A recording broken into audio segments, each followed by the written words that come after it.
Welcome to the Mind Solution podcast with Sarah Maud. The Mind Solution podcast is for leaders like you who are passionate about well-being in the workplace because you understand that a strong, resilient and happy workforce is the key to your organisation's success. The Mind Solution podcast is here to help you. So join us every week where we'll share with you powerful insights, strategies and know-how to ensure that your people and your organisation are truly thriving from the inside out.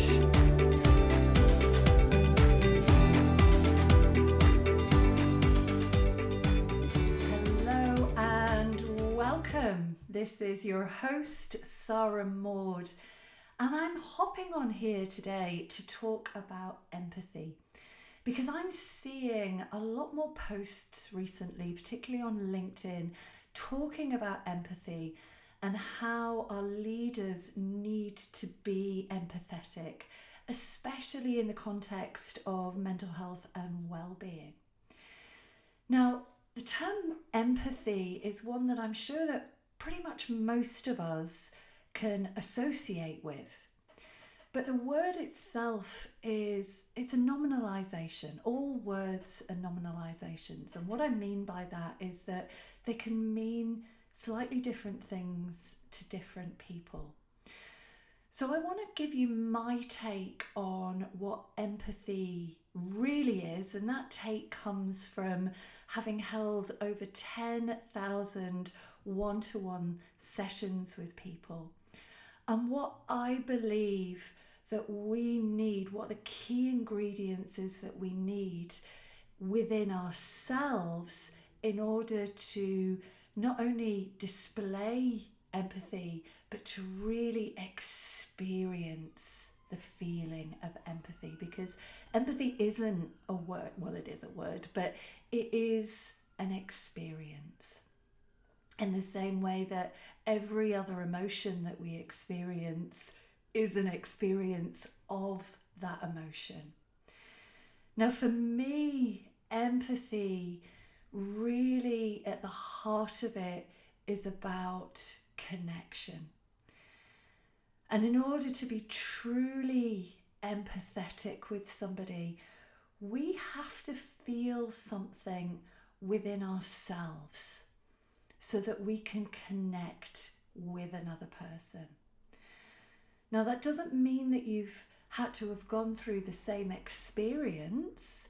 You know, if you've got somebody that's in your team that's sharing with you something that they've gone through or something that they're going through, like a bereavement, a trauma, a divorce, miscarriage, the menopause, any number of things that as humans we experience that is life, we don't have to have had that experience ourselves in order to connect with that person. But we do need to feel something within ourselves because connection is feeling. And quite often, empathy and sympathy are a little bit misunderstood. They're a little bit mixed up. So for me, empathy is about really holding a space for somebody. So somebody's sharing something with me, whatever that is, and I'm just holding that space. And I'm really allowing that person to connect with themselves. I'm really allowing that person to explore in their own mind, in their own body, what it is that they're thinking, what it is that they're feeling. So empathy is not about offering advice. It's not about giving condolences or making suggestions. But quite often that's what our managers and leaders are doing under the guise of empathy. And it's something that I see time and time again in the managers and leaders that go through our management mental health program. And they're quite honest and confess that if somebody shared something with them, they want to make it better. They feel like they have to go into problem-solving mode. They feel like they need to fix something. But that is not empathy. Empathy is a connection that isn't an intellectual connection. It's not a head-to-head connection. Empathy is a feeling that we have within us, deep within us, that creates that absolute sense of connection with somebody else. So we have to feel something within ourselves. We have to open our heart to really connect, because we're connecting from the energetic level of the heart and not the head. But the tricky part is that so many people are living their life in their heads, and they're very disconnected from their body. And if you're disconnected from your body, then you're disconnected from how you're feeling. And if you're disconnected from how you're feeling, how can you truly experience connection? How can you truly experience empathy? And given that about 70% of people are living in the hormones of stress, which is the survival response, which means that people are caught in that freeze, fight and flight response. If you're in survival mode, the only thing that you're really concerned with is survival. Now that survival isn't a threat to life most of the time, but it's what we're experiencing as survival in terms of juggling kids, juggling packed lunches, juggling 200 emails, deadlines, PTA meetings, any number of things that have got us living in that stress response that maybe we're not even aware of. Maybe we've got so used to feeling like that it's become the norm instead of the exception, and we're not listening to the body. We're not listening to what the body's trying to communicate with us. And the other tricky part when it comes to real connection, really experiencing empathy for somebody else, is that in order for us to connect with ourselves, we have to feel something. But a lot of people, and I say this from having worked with thousands of people, a lot of people are often very uncomfortable with feeling their own emotions. People are ignoring their emotions, and sometimes they're ignoring their emotions because it's like, I've got too much to do. I haven't got time to be feeling what I'm feeling because I'm busy doing life. Or they're pushing down their emotions because their emotions are a little bit like a hand grenade. They don't really know what to do with them. And where emotions can be quite intense, well, not quite intense, it can be really intense. If you don't know what to do with those emotions and they feel very scary, then it's easier for us to push them down, to ignore them, to distract ourselves, to try and find a way to almost numb ourselves from what we're feeling. And we do live incredibly busy lives. You know, we're going from one thing to the next, and the vast majority of people, they're not creating space to tune into their body. They're not creating the space to tune into what the body is communicating, what they're really feeling. And that leads to a lack of self-awareness. And self-awareness for me is the absolute key ingredients when it comes to being able to connect, to empathize with another person. Because if you don't know what you're feeling and why you're feeling the way that you're feeling, how can you really empathize with what another human being is going through? If you've spent most of your life ignoring your feelings, stuffing them down, disconnecting from them, then empathy is something which becomes quite superficial. And we might think that we're being empathetic if we're trying to sympathize instead of empathize, and we're trying to fix and make suggestions. But without that self-awareness, we can't truly empathize with what somebody else is going through.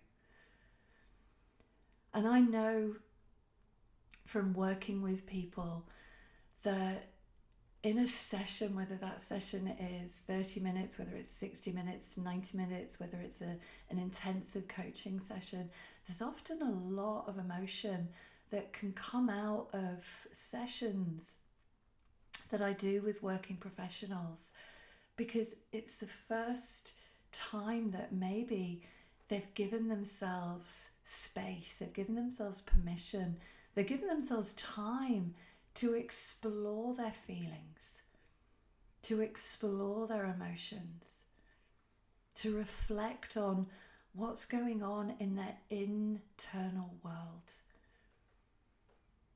And when we give ourselves that space and time, it's like the body goes, oh, finally they're listening.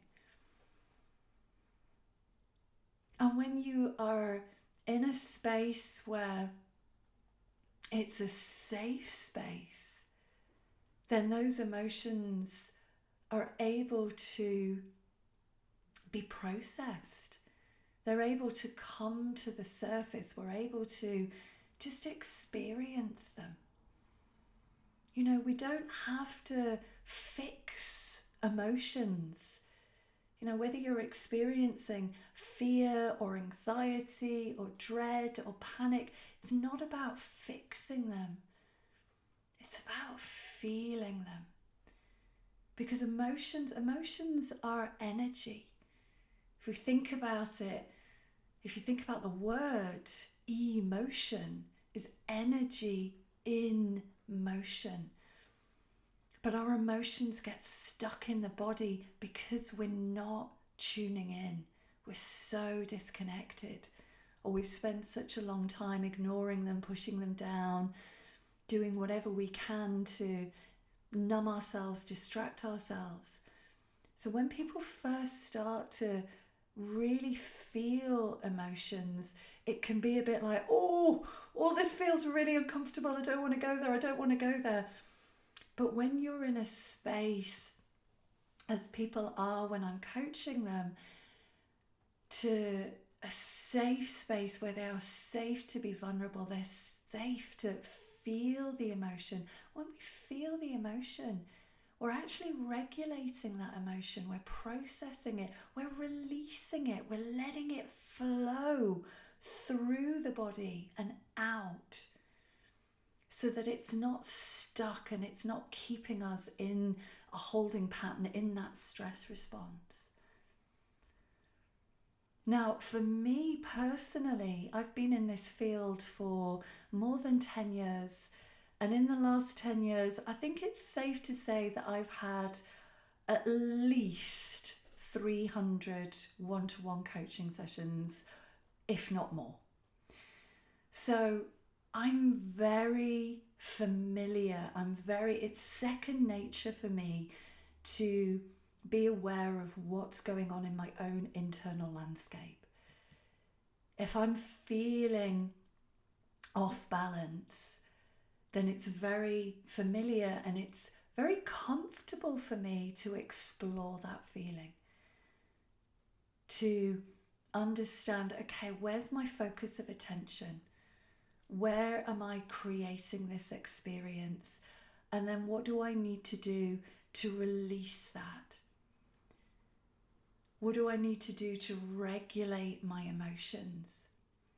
So when I'm working with somebody on a one-to-one level, I experience the most beautiful and profound sense of connection, because I'm so comfortable with myself and my level of self-awareness, my level of consciousness.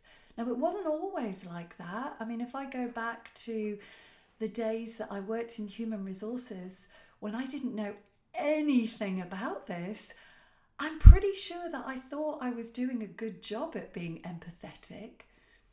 But if I think about the me back then compared to the me now that's worked so much on myself, that's raised my level of consciousness, that's got very comfortable with feeling emotion, then it's like chalk and cheese. And one of the things that I'm told constantly, whether it's from my one-to-one coaching clients or whether it's from people that I'm talking to in a group, whether that's our management mental health training programs, whether it's our webinars, our intensive sessions, the word empathy comes up time and time again as a word that people describe me as, which is a beautiful piece of feedback. I love that people feel that sense of empathy. They feel it because I'm connecting with them, because I'm also connected to myself. So if we've got leaders that don't have that level of self-awareness, how can we expect them to truly empathize with the people around them? You know, if I think about what I see with the people that I work with, I see so many people that are distracting themselves from how they feel because they're not used to feeling feelings. I see them so disconnected. So if we think about addiction's a classic example. With addiction, we're using coping mechanisms to soothe ourselves, to distract ourselves from what we're really feeling. And we're using that in the form of alcohol. You know, how many of us, myself included, how many of us have come back from work, finished a day's work, and we've reached for a glass of wine, we've reached for a beer, a vodka, whatever, because we're really looking for something to make us feel better in the moment. We're looking for something to soothe us, to relax us, to distract ourselves from what it is that we're really feeling. You know, we're doing it again with food. How many of us reach for our favourite foods? How many of us are binge eating? Or we're reaching for sugary products again? We're looking for something in the moment to make us feel better. Smoking again. We're looking for something to change the way that we feel. Prescription painkillers, cannabis. And this is all happening in the workplace. You know, quite often I hear the word addiction and people think about addiction as something that happens to other people. You know, addiction is something that happens with homeless people. But addiction, it's there, it's in the workplace. You know, the highest rates of alcoholism, for example, is within the medical profession. It's within the law society. Lawyers, medical practitioners, surgeons have got the highest rate of alcoholism in the working profession. You know, these people are under intense pressure, and if they don't know how to regulate that with themselves, and especially if I think about the medical profession and even the law profession, you know, you're dealing with a lot of intense emotion, you know, particularly thinking about lawyers that are dealing with, say, family law, divorce. It's kind of different to maybe construction. I mean, I'm guessing that. If you're a lawyer and you disagree, then feel free to reach out and correct me. But you're dealing with really high emotion.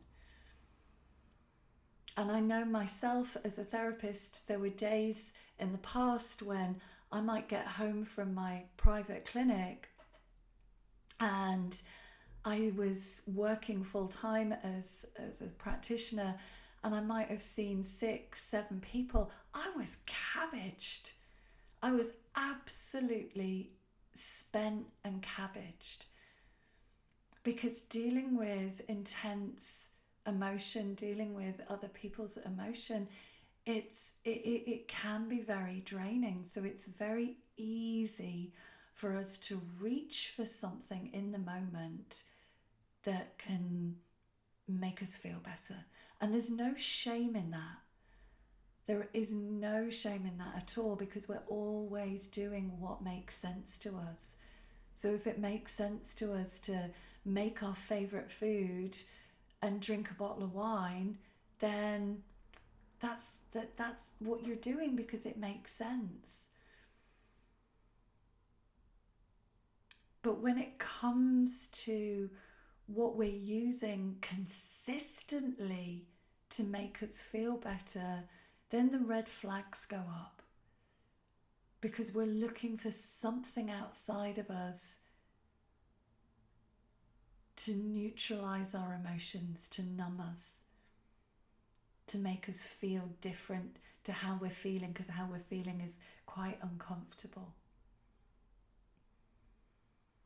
And when we're doing that on a regular basis, it stops us, it prevents us from just being with our feelings. And that can be a real block to connecting with ourselves, and it can absolutely be a block to connecting with other people.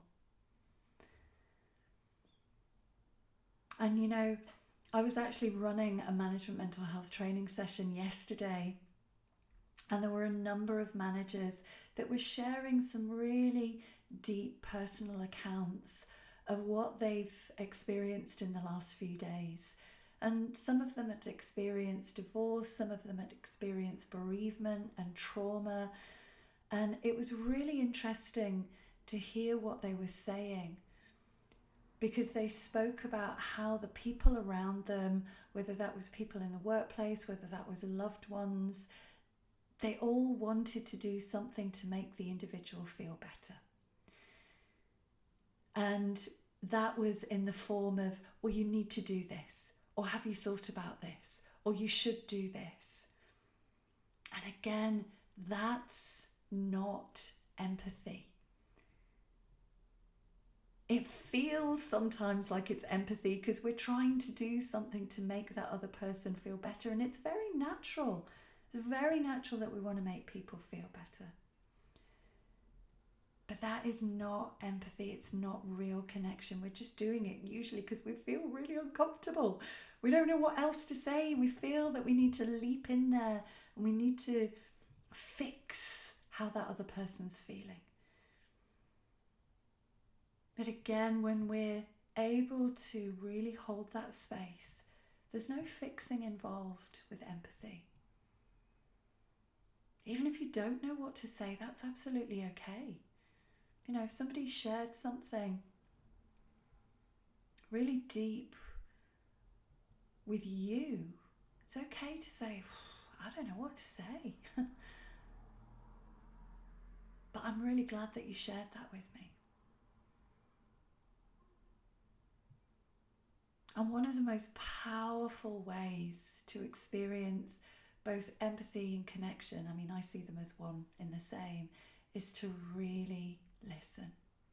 And not to listen from the head, but to listen from our heart, which is one of the things that we teach on our management mental health program. And when you're really listening on that very deep, energetic level, that's when you experience true connection. And the other person experiences that true connection. And whether you want to call that empathy, then go ahead. So what can you do to begin as a leader to experience a deeper connection with people? Well, you have to start by connecting with yourself. Now, I don't see that there's one perfect way of connecting with yourself. There's no necessarily right way or wrong way. There's not really a 3-step process or 7-step process to connect with yourself.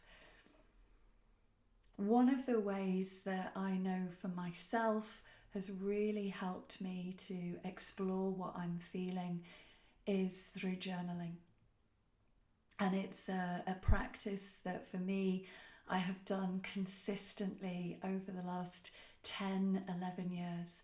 And I don't journal every single day, but one of the first things that I do on a morning is I get a hot drink and I just sit and it's like, to me, it's like a stream of consciousness. And I find that very, very powerful. And one of the things that I really find powerful is that about every 6 months, I will go back through my journals. And I find that a really beneficial thing to do to raise my level of awareness, to raise my level of consciousness, and to also remind myself of how far I've come, to remind myself of the lessons that I've learnt, or the lessons that I learnt but I've ended up going back into some old habitual thinking or some old patterns of behaviour. So for me, that inner exploratory work, that inner reflection is very powerful, because we spend so much time in our heads. So for me, journaling is a wonderful way of reflecting and connecting. Now, for other people, it might be to spend 10, 15 minutes in a place of meditation, and to use meditation as a way, again, of connecting with the body, of connecting with what's the body saying to me, what's the body trying to tell me, what am I feeling? And the more that we can quieten the mind, the more that we can experience that sense of stillness, of peace of mind, that can make such a difference when we're connecting with other people. Because if you're trying to connect with people and to really empathize with people, and you've got 100 thoughts that are jumping around begging for your attention, then that's going to compromise your ability to really empathize and connect. Now, if journaling and if meditation isn't your cup of tea, then what would work for you? What's going to need to happen for you to develop a greater sense of awareness? Maybe it's something around moving your physical body in a way that allows you to connect with your body. Now, I'm not necessarily talking about going to the gym, I'm not talking about running, but maybe there are physical things like yoga. Yoga can really help us to connect with our body. Now, it might be that for you as a leader, that you need some space. You need space to explore emotions that maybe you've been pushing down or ignoring. And like me, one of the things that I've used is coaching. So from the more than 300 sessions of coaching, I've got to know myself really well. And I'm not massively into yoga. I'm about as flexible as a plank of wood, if I'm really honest with you. Journaling worked for me, and that's why I've stuck with it. But coaching, I find coaching so powerful, because it's somebody else that's shining a light up, is reflecting things back to me, things that maybe I haven't seen. And when I see them, when I create that insight for myself, I'm like, okay. And the more that I do that, the more that I become self-aware, the more that I raise my level of connection, and then I can experience just more greater levels of connection with people that I'm working with. So maybe for you, this is about some leadership coaching. But whatever works for you doesn't matter. It's a case of starting it. And really asking yourself, where are you distracting yourself in life? What is it that you're maybe trying to avoid? You know, there's nothing wrong with having a bit of a Netflix binge or an Amazon Prime binge. But if, again, you're doing that on a constant basis, you're using television, alcohol, food, drugs, like prescription painkillers, if you're doing all of that as a way of zoning out, then you're disconnecting from yourself and you're compromising your ability as a leader to truly experience connection with other people. So I hope that you found this episode helpful. And if you're listening to this and this is resonating and you're thinking, yeah, I really want to start to be a better leader, to be more empathetic, to really experience connection both with myself and then with my people, then jump onto the website www.themindsolution, where you can book your free consultation in with me and we can start to explore what needs to happen and how I can help you. But thank you for listening, and I look forward to connecting with you again very soon. Bye bye for now.